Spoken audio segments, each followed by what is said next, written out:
Magandang araw mga ka-project! Kumusta kayo? Tara at magche-check tayo ng scooter ko. Matagal ko na palang hindi na-check yung air filter nitong scooter ko. Naalala ko dati nung binili ko siya, yung filter niya ay isang malaking foam.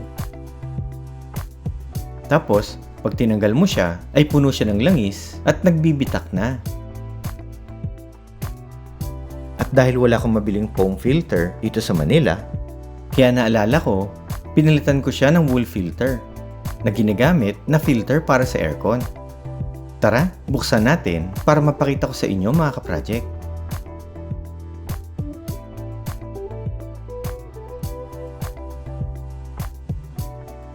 Ayan yung ginawa kong filter sa kanya. Dalawang patong yan ng wool filter. Kaso, nawala na pala sa forma yung wool filter na nilagay ko sa metal frame niya. At wire ang pinangkabit ko sa kanya para hindi siya matanggal. Nako, baka yung mga dumi doon na pumapasok sa gilid-gilid niya. Ito yung sinasabi kong aircon filter. Kung saan ko ipinorma yung filter niya. Kaya ayusin natin siya ulit mga ka-project. At meron din palang maliit na engine crankcase air filter dito sa may harap niya. Ito naman, original pa yung foam filter niya. At ito na rin yung pagkakataon natin na malinis siya.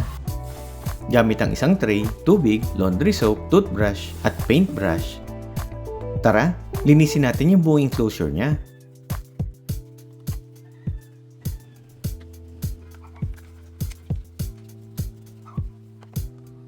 Ingat lang tayo doon sa area na papasok sa loob ng engine. Dapat walang tubig na makapasok doon.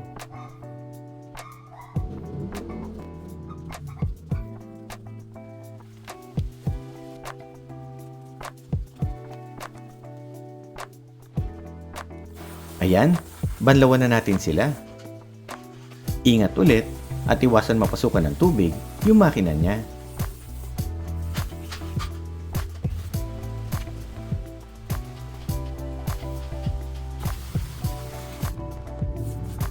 Linisan din natin yung maliit na foam filter ng crankcase.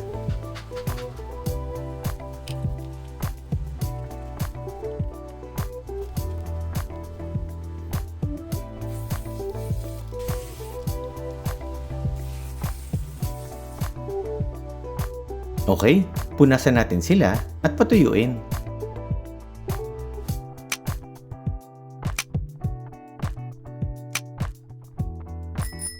Ngayon, yung wool na air filter naman ang ayusin natin.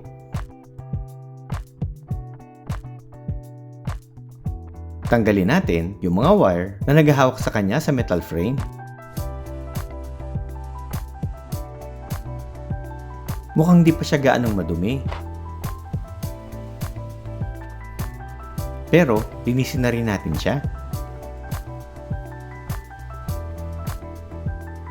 Checkan natin yung filter frame. Ayun, okay pa naman siya. At lapat na lapat pa siya. Ayan, tuyo na yung mga wool filter. At ibalik na natin siya. Ngayon, try nating dagdagan ng wool filter at i-overlap natin siya sa frame. Maggupit tayo ulit ng mas malaking wool filter na ipang-overlap natin sa filter frame.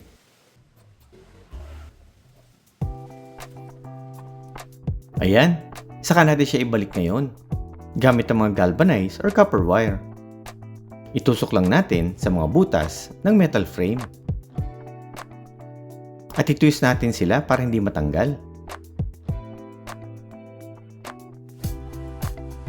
Ayan, ganyan ang itsura niya mga ka-project.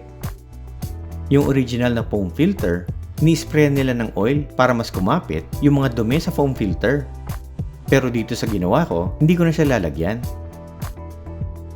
Okay, ayan, tuyo na yung maliit na filter ng crankcase. Kaya isolin na natin siya.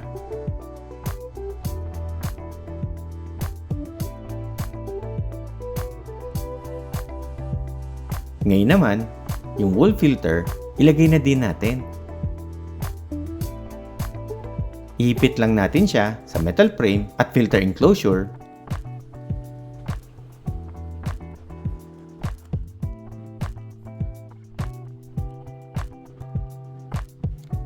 Ayan, kompleto na yung filter niya at di na siya papasukan ng dumi sa mga gilid niya.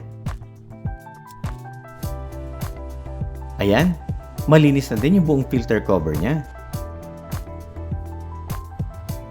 Tara, ibalik na natin siya mga ka-project.